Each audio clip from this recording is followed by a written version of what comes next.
Europe 1, 6h45, Thomas Soto. Ouvrons donc le kiosque d'Europe 1 avec ses plumes. Marion Calais pour les régions, Sophie Larmoyer qui regarde le monde tourner et Eva Rock devant la télé. Bonjour à toutes les trois. Bonjour Thomas. Les deux font la paire ce matin, François Bayrou et Emmanuel Macron. À deux, c'est vraiment mieux, s'interroge aujourd'hui en une. Aujourd'hui qui parle d'un mariage de raison et se demande si Bayrou sera pour Macron un atout ou un boulet, rappelant que ce classique de la politique déjà ministre sous la cohabitation Mitterrand-Chirac en 86 ne cadre pas vraiment avec l'image de renouvellement prônée par le jeune candidat d'En Marche.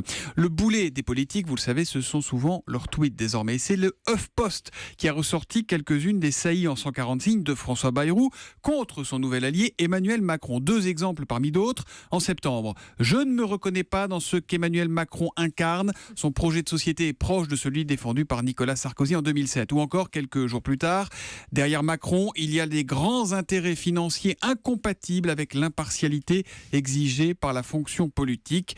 Jamais je ne laisserai le centre à Macron, disait-il encore en décembre. Cette fois, c'est l'humanité qu'il rappelle.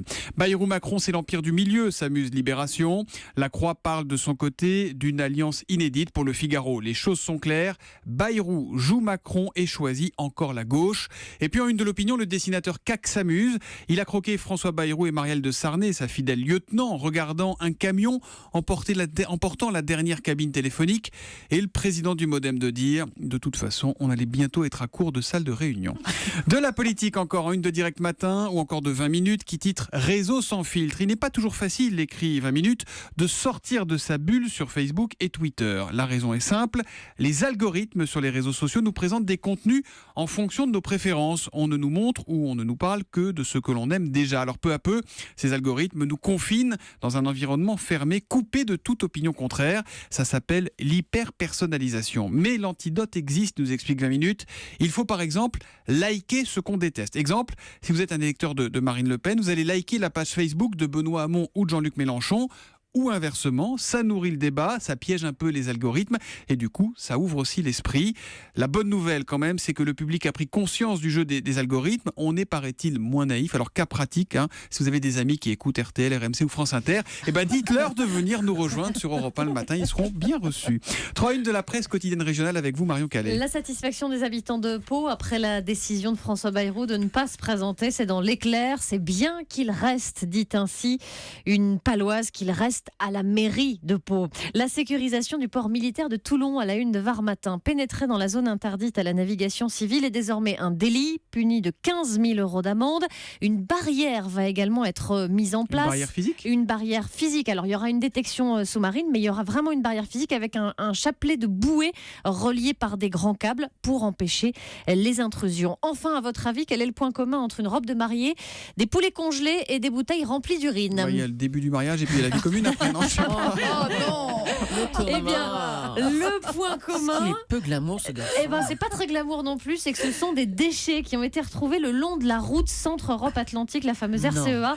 Si, c'est de pire en pire même en termes de déchets, s'indigne le journal de Saône-et-Loire. C'est quand même curieux de jeter sa robe de mariée sur la route. Bon. Il paraît qu'il y a des sous-vêtements aussi qui sont retrouvés régulièrement. Autant être cohérent et aller jusqu'au bout. L'histoire du jour, c'est celle d'une casquette en prison. On reste dans le textile. Normalement, elles sont interdites pour des raisons de sécurité et de bonne tenue vestimentaire en prison. Mais cette casquette-là, c'est pas pareil. Cette casquette-là, elle a des vertus thérapeutique. Un détenu a en effet obtenu un certificat médical pour porter sa casquette dans les couloirs de l'établissement. Le médecin qui lui a signé ce certificat est médecin au centre pénitentiaire de Nancy-Maxéville et il estime que le détenu doit pouvoir porter sa casquette à l'envers pour limiter les mouvements de sa tête. Si on avait prescrit le port d'une minerve, j'aurais compris, mais je ne vois pas en quoi une casquette peut le soigner, s'indigne la responsable de FO pénitentiaire en Lorraine. Le syndicat vient de signer un tract incendiaire, s'indignant en plus du comportement du détenu qui ferait le malin devant les gardiens depuis qu'il a obtenu cette autorisation. Contacté par l'Est républicain, la direction interrégionale de l'administration pénitentiaire est apparemment tombée des nues. Elle a demandé, semble-t-il, des explications à la direction locale de la prison. Mais pourquoi ? Oui, parce que comme la visière est derrière, ça bloque un peu les mouvements de nuque, c'est ça ? Voilà, tout à fait. Ouais, la minerve est peut-être plus efficace, effectivement. C'est donc à lire dans l'Est républicain et ça laisse Julie complètement songeuse, cette affaire. Elle n'y croit pas, le coup du chapeau. On va dans la presse indienne. indienne à présent avec vous, Sophie Larmoyer. La presse indienne qui nous fait découvrir un nouveau programme éducatif à destination des adolescents. Nouveau pour sa liberté de ton surtout. Il y est écrit qu'on peut aimer quelqu'un du même sexe en Inde. Donc. Oui, et c'est le point le plus étonnant de ce nouveau programme, car je vous rappelle que le code pénal indien rédigé par les Britanniques date de 1860. Il criminalise l'homosexualité. C'est toujours tabou dans la société indienne et sa myriade de groupes religieux.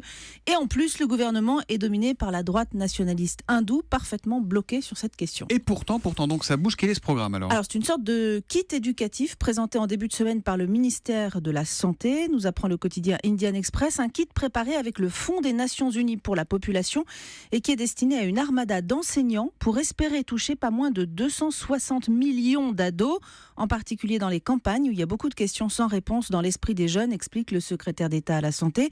Le titre de l'article d'Indian Express donne une idée des réponses qui sont proposées dans le kit. Oui, on peut être attiré par quelqu'un du même sexe. Oui, un garçon peut pleurer. Et quand une fille dit non, c'est non.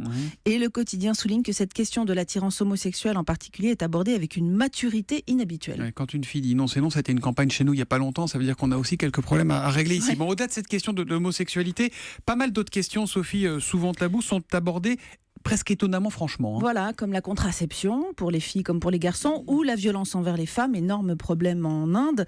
L'idée affichée, c'est de faire évoluer chez les jeunes les comportements et les mentalités, de s'attaquer à des stéréotypes.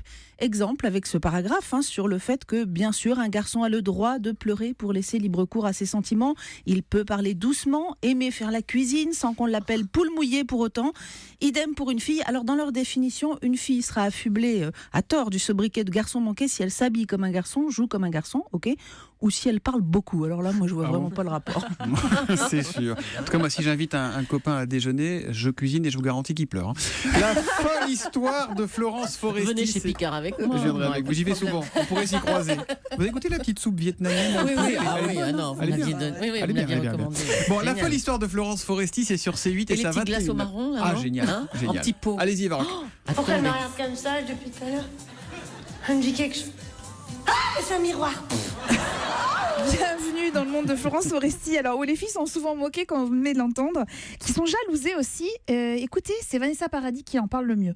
Quand elle m'imite, elle parle comme quand je parlais quand j'étais jeune.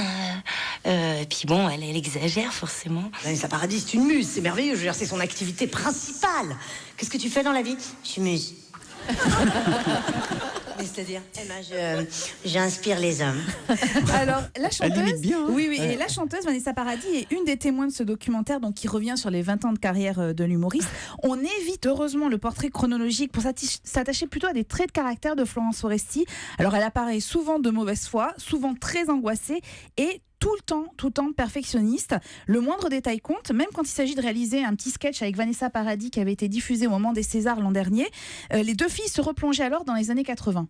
Dans mon premier clip de Joe Taxi, j'avais un sweatshirt que j'avais à l'époque piqué à mon papa.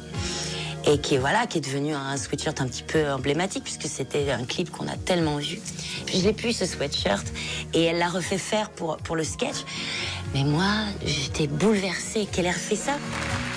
Alors, le film est construit comme vous venez de l'entendre. Il était orange, non? Exactement, c'est ça exactement. Il tombait à mi-genou à peu près. Exactement. Et donc, Florence Foresti l'a refait faire à l'identique. Le film est construit donc autour de ses témoignages. Il y a Jamel Debbouze, Muriel Robin, certains Jérôme Commandeur ou encore son prof de théâtre.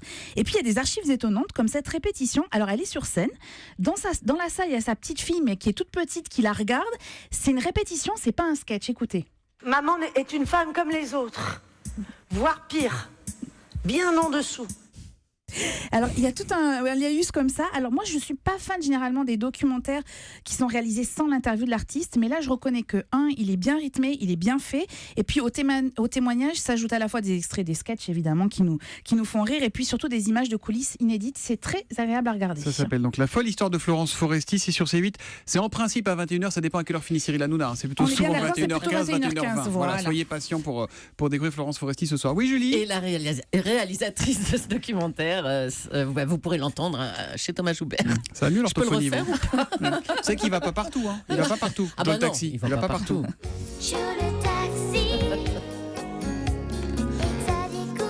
Merci les kiosquaires et à demain matin. Il faudrait refaire la chanson avec Hubert maintenant, alors, si on la refaisait à cette époque. Mais il se perd. Hubert, il se perd. Ils ne connaissent pas très bien les routes, Hubert. C'est étonnant.